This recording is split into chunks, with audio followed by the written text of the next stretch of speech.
साथियों, एक और पोस्टकार्ड मेरे सामने है चेन्नई से मोहम्मद इब्राहिम का।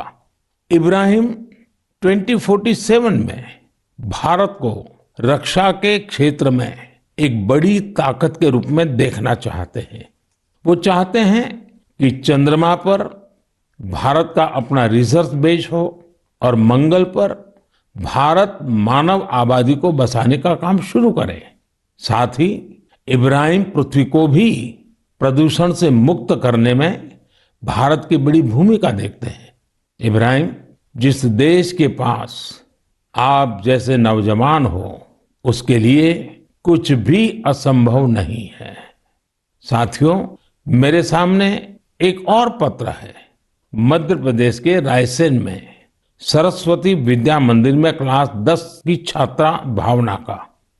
सबसे पहले तो मैं भावना को कहूंगा कि आपने जिस तरह अपने पोस्टकार्ड को तिरंगे से सजाया है वो मुझे बहुत अच्छा लगा।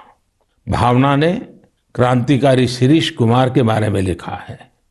साथियों, मुझे गोवा से लॉरेंसियो परेरा का पोस्टकार्ड भी मिला है। ये क्लास 12 की स्टूडेंट है। इनके पत्र का भी विषय है आजादी के अनसंग हीरोज। मैं इसका हिंदी भावार्थ आपको बता रहा हूं। इन्होंने लिखा है, भिकाजी कामा भारतीय स्वतंत्रता संग्राम में शामिल रही सबसे बहादुर महिलाओं में से एक थी। उन्होंने बेटियों को सशक्त करने के लिए देश विदेश में बहुत से अभियान चलाए, अनेक प्रदर्शनियां लगाई। निश्चित तौर पर भिकाजी कामा स्वाधीनता आंदोलन की सबसे जाबाज महिलाओं में से एक थी। 1907 में उन्होंने जर्मनी में तिरंगा फहराया था। इस तिरंगे को डिजाइन करने में जिस व्यक्ति ने उनका साथ दिया था वो थे श्री श्यामजी कृष्ण वर्मा। श्री श्यामजी कृष्ण वर्मा जी का निधन 1930 में जेनेवा में हुआ था। उनकी अंतिम इच्छा थी कि भारत की आजादी के बाद उनकी अस्थियां भारत लाई जाए। वैसे तो 1947 में आजादी के दूसरे ही दिन उनकी अस्थियां भारत वापस लानी चाहिए थी, लेकिन ये काम नहीं हुआ। शायद परमात्मा की इच्छा होगी ये काम मैं करूं, और इस काम का सौभाग्य भी मुझे ही मिला। जब मैं गुजरात का मुख्यमंत्री था तो वर्ष 2003 में उनकी अस्थियां भारत लाई गई थी। श्यामजी कृष्ण वर्मा जी की स्मृति में उनके जन्म स्थान कच्छ के मांडवी में एक स्मारक का निर्माण भी हुआ है। साथियों, भारत की आजादी के अमृत महोत्सव का उत्साह केवल हमारे देश में ही नहीं है। मुझे भारत के मित्र देश क्रोएशिया से भी 75 पोस्टकार्ड मिले हैं। क्रोएशिया के जाग्रेब में school of applied arts and design के स्टूडेंट्स, उन्होंने ये 75 कार्ड्स भारत के लोगों के लिए भेजे हैं और अमृत महोत्सव की बधाई दी है। मैं आप सभी देशवासियों की तरफ से क्रोएशिया और वहां के लोगों को धन्यवाद देता हूं। मेरे प्यारे देशवासियों, भारत शिक्षा और ज्ञान की तपोभूमि रहा है। हमने शिक्षा को किताबी ज्ञान तक ही सीमित नहीं रखा, बल्कि इसे जीवन के एक समग्र अनुभव के तौर पर देखा है। हमारे देश की महान विभूतियों का भी शिक्षा से गहरा नाता रहा है। पंडित मदन मोहन मालवीय जी ने जहां बनारस हिंदू विश्वविद्यालय की स्थापना की, वहीं महात्मा गांधी ने गुजरात विद्यापीठ के निर्माण में अहम भूमिका निभाई।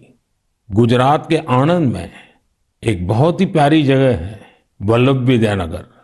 सरदार पटेल के आग्रह पर उनके 2 सहयोगियों भाई काका और भीखा भाई ने वहां युवाओं के लिए शिक्षा केंद्रों की स्थापना की। इसी तरह पश्चिम बंगाल में गुरुदेव रविंद्रनाथ टैगोर ने शांति निकेतन की स्थापना की। महाराजा गायकवाड़ भी शिक्षा के प्रबल समर्थकों में से एक थे।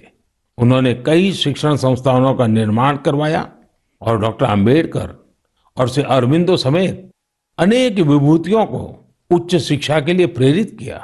ऐसे ही महानुभावों की सूची में एक नाम राजा महेंद्र प्रताप सिंह जी का भी है। राजा महेंद्र प्रताप सिंह जी ने एक टेक्निकल स्कूल की स्थापना के लिए अपना घर ही सौंप दिया था।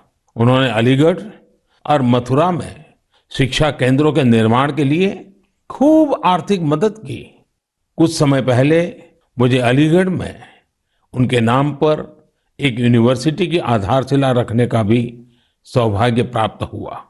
मुझे खुशी है कि शिक्षा के प्रकाश को जन जन तक पहुंचाने की वही जीवंत भावना भारत में आज भी कायम है। क्या आप जानते हैं कि इस भावना की सबसे सुंदर बात क्या है?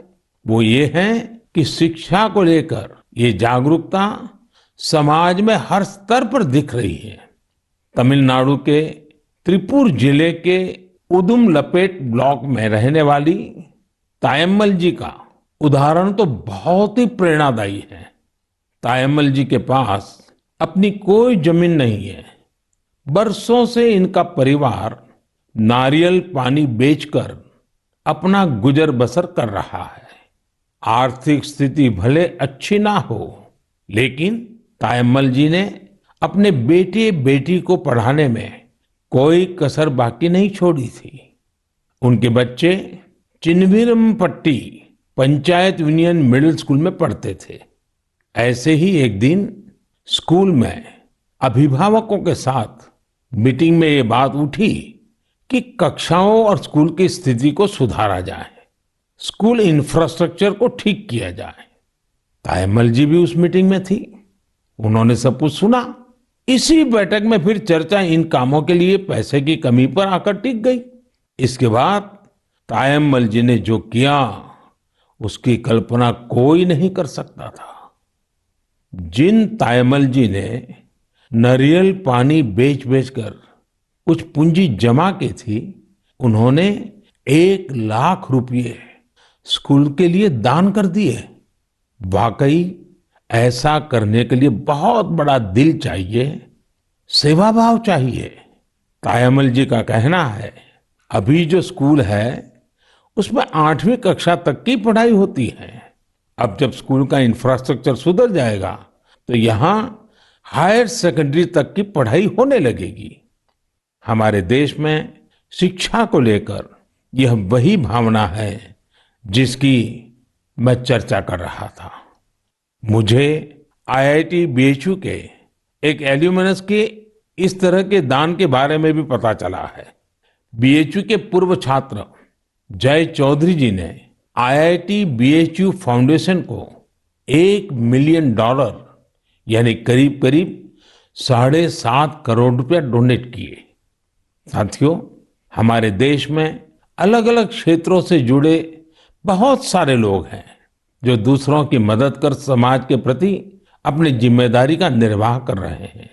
मुझे बेहद खुशी है कि इस तरह के प्रयास उच्च शिक्षा के क्षेत्र में, खासकर हमारी अलग अलग आईआईटीज में निरंतर देखने को मिल रहे हैं।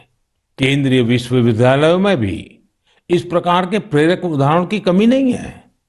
इस तरह के प्रयासों को और बढ़ाने के लिए पिछले साल सितंबर से देश में विद्यांजलि अभियान की शुरुआत हुई है।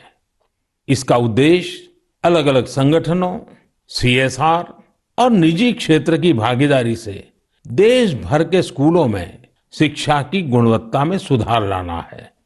विद्यांजलि सामुदायिक भागीदारी और ओनरशिप की भावना को आगे बढ़ा रही है।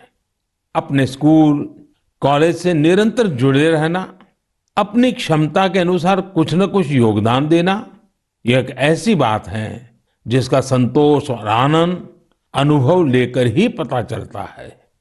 मेरे प्यारे देशवासियों, प्रकृति से प्रेम और हर जीव के लिए करुणा, ये हमारी संस्कृति भी है और सहज स्वभाव भी है। हमारे इन्हीं संस्कारों की झलक अभी हाल ही में तब दिखी जब मध्य प्रदेश के पेंच टाइगर रिजर्व में एक बाघिन ने दुनिया को अलविदा कर दिया। इस बाघिन को लोग कॉलर वाली बाघिन कहते थे। वन विभाग ने इसे T15 नाम दिया था। इस बाघिन की मृत्यु ने लोगों को इतना भावुक कर दिया जैसे उनका कोई अपना दुनिया छोड़ गया हो। लोगों ने बाकायदा उसका अंतिम संस्कार किया, उसे पूरे सम्मान और स्नेह के साथ विदाई दी। आपने भी ये तस्वीरें सोशल मीडिया में जरूर देखी होगी। पूरी दुनिया में प्रकृति और जीवों के लिए हम भारतीयों के इस प्यार की खूब सराहना हुई। कॉलर वाली बाघिन ने जीवन काल में 29 शावकों को जन्म दिया और 25 को पाल पोसकर बड़ा भी बनाया। हमने T15 के इस जीवन को भी सेलिब्रेट किया और जब उसने दुनिया छोड़ी तो उसे भावुक विदाई भी दी। यही तो भारत के लोगों की खूबी है। हम हर चेतन जीव से प्रेम का संबंध बना लेते हैं। ऐसा ही एक दृश्य हमें इस बार गणतंत्र दिवस की परेड में भी देखने को मिला। इस परेड में प्रेसिडेंट्स बॉडीगार्ड्स के चार्जर घोड़े विराट ने अपनी आखिरी परेड में हिस्सा लिया। घोड़ा विराट 2003 में राष्ट्रपति भवन आया था और हर बार गणतंत्र दिवस पर कमांडेंट चार्जर के तौर पर परेड को लीड करता था। जब किसी विदेशी राष्ट्राध्यक्ष का राष्ट्रपति भवन में स्वागत होता था तब भी वह अपनी ये भूमिका निभाता था। इस वर्ष आर्मी डे पर घोड़े विराट को सेना प्रमुख द्वारा कॉज कमेंडेशन कार्ड भी दिया गया।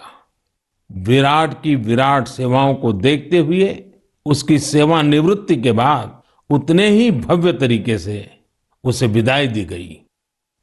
मेरे प्यारे देशवासियों, जब एकनिष्ठ प्रयास होता है, नेक नियत से काम होता है तो उसके परिणाम भी मिलते हैं।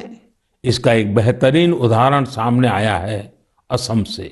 असम का नाम लेते ही वहां के चाय बागान और बहुत सारे नेशनल पार्क का ख्याल आता है। साथ ही एक सींग वाले गैंडे यानी वन हॉर्न राइनो की तस्वीर भी हमारे मन में उभरती है। आप सभी जानते हैं कि एक सींग वाला गैंडा हमेशा से असमिया संस्कृति का हिस्सा रहा है। भारत रत्न भूपेन हजारिका जी का ये गीत हर एक कान में गूंजता होगा। अड़ी सोमवार से शुक्रवार शाम 6 बजे सिर्फ TV9 भारतवर्ष पर।